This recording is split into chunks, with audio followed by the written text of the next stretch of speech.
Hello दोस्तों, तो एक बार जो है हमारे चैनल पर आपका फिर से बहुत बहुत स्वागत है। तो आज आपके लिए जो है एक टॉपिक लेकर के आए हैं कि गोली दर्पण से प्रतिबिंब बनने का नियम।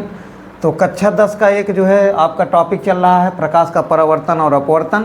तो उसी का एक टॉपिक है जो है गोली दर्पण से प्रतिबिंब बनने का नियम।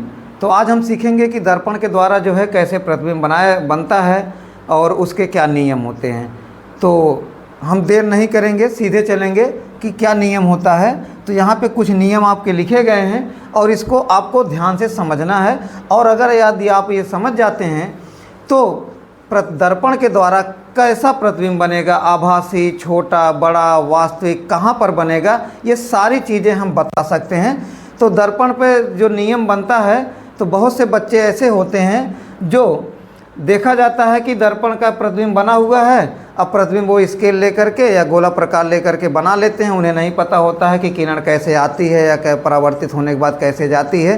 तो ये स्केल से जो बना लेते हैं वो तो ठीक है, लेकिन वो जो किरण आरेख दिखाया जाता है, वो किरण आरेख एक नियम के तहत जो है बनता है। अगर वो नियम आप समझ जाएंगे, वो यही नियम होता है, इसी नियम से बनता है। तो अगर ये नियम समझ जाएंगे तो फिर आप अपने से ही बना सकते हैं। इसलिए ये टॉपिक आपके लिए बहुत इम्पॉर्टेंट है। इससे आगे आप जो है सभी चीज़ों को जो है समझ सकते हैं, या अवतल दर्पण से कैसा प्रतिबिंब बनेगा या उत्तल से कैसा बनेगा, सब कुछ आप इसी नियम से बनाते हैं और समझते हैं।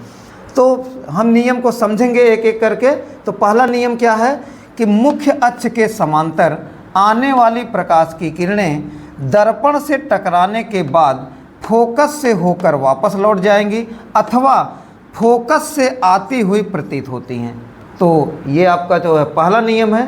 तो इसका चित्र यहाँ पे बनाया गया है, हम इस चित्र के माध्यम से इस नियम को समझेंगे। तो जैसा कि बताया जा रहा है कि मुख्य अक्ष के समांतर, तो ये आपका एक अवतल दर्पण है। अवतल दर्पण में इसका मुख्य अक्ष है और ये आपका ध्रुव है, ये फोकस है और ये वक्रता केंद्र सी है। तो मुख्य अक्ष के समांतर ये आने वाली, देखिए कुछ किरणें हमने दिखाया है। तो मुख्य अक्ष के समांतर ये आने वाली किरणें हैं। तो ये किरणें जब मुख्य अक्ष के समांतर जितनी किरणें आती हैं वो दर्पण से टकराने के बाद फिर क्या होती हैं, इसके फोकस से क्या होती हैं, चली जाएंगी या चली जाती हैं। ठीक है, ये नियम है कि जो किरण जो है समांतर आएगी वो टकराने के बाद फोकस से ही जाएगी। ठीक है, अब ये उत्तल दर्पण में क्या होता है कि यही नियम उत्तल दर्पण में समझते हैं। तो उत्तल दर्पण में ये देखिए मुख्य अक्ष के समांतर किरणें आ रही हैं, लेकिन ये दर्पण से यहीं से क्या होंगी, वापस लौट जाएंगी। तो जब इस किरणों को हम देखते हैं तो ऐसा लगता है कि ये फोकस से जो है आ रही हैं। तो जितनी किरणें जो है फोकस के जो है मुख्य अक्ष के समांतर आएंगी और टकराने के बाद ऐसा प्रतीत होता रहा है कि वो फोकस से आ रही हैं। तो इसीलिए यहाँ पे लिखा गया कि समांतर आने वाली प्रकाश की किरणें, मुख्य अक्ष के समांतर आने वाली प्रकाश किरणें टकराने के बाद या तो क्या होंगी, वो मुख्य फोकस से वापस चली जाएंगी अथवा फोकस से आती हुई प्रतीत, क्योंकि इस पे फोकस पे चली जाएंगी और इससे फोकस से आती हुई प्रतीत होंगी उत्तल में और अवतल में। ठीक है, इसी तरह से दूसरा नियम समझना है। दूसरा नियम क्या है कि फोकस से आने वाली प्रकाश की किरणें, यानी कि जो फोकस से प्रकाश की किरणें आएंगी अथवा फोकस पर आती हुई प्रतीत होने वाली प्रकाश की किरणें मुख्य अक्ष के समांतर वापस लौट जाएंगी। यानी कि जो प्रकाश की किरणें मुख्य फोकस से होकर के दर्पण से टकराएंगी अथवा ऐसा लगेगा कि वो फोकस पे आ रही हैं, वो किरणें दर्पण से टकराने के बाद क्या होंगी, जो है मुख्य अक्ष के समांतर चली जाएंगे। तो इसको चित्र के माध्यम से समझते हैं कि देखिए ये प्रकाश की किरण है, ये आपका दर्पण है अवतल और इसका ये ध्रुव है, ये फोकस है और ये वक्रता केंद्र है। तो जो किरण फोकस से आएगी और दर्पण से टकराएगी, तो जब फोकस से आएगी तो दर्पण से टकराने के बाद क्या होगी, समांतर चली जाएगी। फोकस पे आ रही है और दर्पण से टकरा रही है, समांतर। तो अवतल में क्या होता है कि समांतर आने वाली किरणें जो है वो फोकस से चली जाती हैं और फोकस से आने वाली किरणें क्या होती हैं, समांतर चली जाती हैं। अब उत्तल में इसको समझना है इसी चीज़ को। तो देखिए ये फोकस पर आती हुई लग रहा है कि जैसे ये किरण आएगी वो फोकस पे जाएगी, लेकिन ये टकराने के बाद क्या होती है, समांतर चली जाएगी। तो जो फोकस पर आती हुई प्रतीत होती है वो टकराने के बाद क्या होती है, समांतर चली जाती है। तो ये दूसरा नियम हुआ।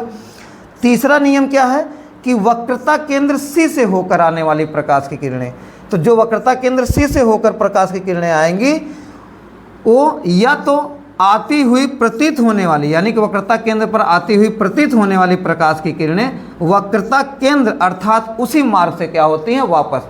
कहने का मतलब है कि जो किरण वक्रता केंद्र से होकर आएगी या वक्रता केंद्र पर आती हुई प्रतीत होगी, वो किरण उसी मार्ग से यानी कि वक्रता केंद्र से ही क्या होगी, वापस लौट जाएगी।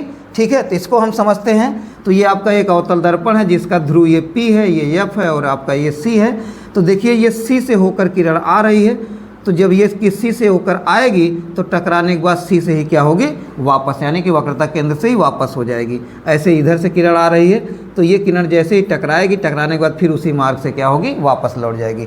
अब इसको उत्तल में समझते हैं। तो उत्तल पर देखिए ये किरण जा रही है, अगर ये सीधी जाती तो ऐसा लग रहा है कि ये C पे जाती, लेकिन क्या होगी, जब C से आती हुई प्रतीत होती है C पर, तो वह किरण C उसी मार्ग से क्या होती है, वापस लौट जाती है।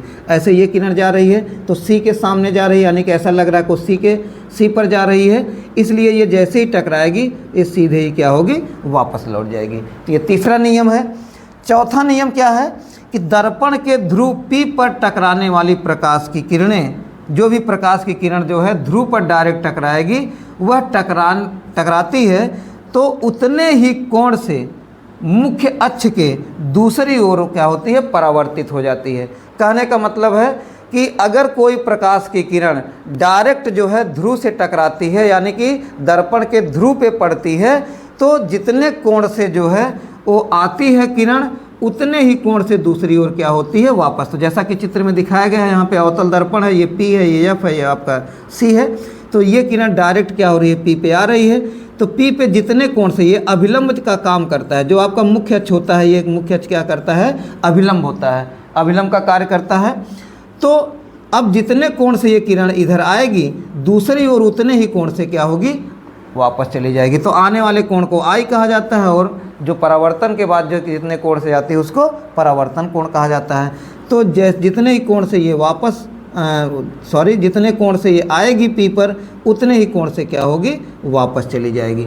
तो ये 4 नियम हैं। इसी 4 नियम से किरण का आरेख हम खींचते हैं और अवतल दर्पण या उत्तल दर्पण से प्रतिबिंब जो है बनाते हैं, या कैसा प्रतिबिंब बनता है ये देखते हैं। ठीक है, कब प्रतिबिंब छोटा बनेगा, कब बड़ा बनेगा, कहाँ पे वस्तु है, अनंत पर है या C पर है या फोकस पर, अभी आगे आपको जो है बताया जाएगा कि अवतल दर्पण से किस किस प्रकार के प्रतिबिंब बनते हैं। और तो ये सारी जो है, जो हम प्रतिबिंब बनने का नियम जो है पढ़े हैं, उसी के आधार पर जो है हम उत्तल से और अवतल से प्रतिबिंब बनने का जो है देखते हैं कि कैसे किस प्रकार से प्रतिबिंब बनता है, कब आभासी, कब कहाँ पे वस्तु होता है और कैसा प्रतिबिंब बनता है। तो ये आगे आपको वीडियो में बताया जाएगा। ठीक है, तो अभी ये जो है आपको जो है प्रतिबिंब बनने का नियम है, इसको बहुत ध्यान से समझना है और इसी के पर फिर आधार पर हम आगे देखेंगे कि कैसे प्रतिबिंब बनते हैं और क्या होता है। ठीक है, धन्यवाद।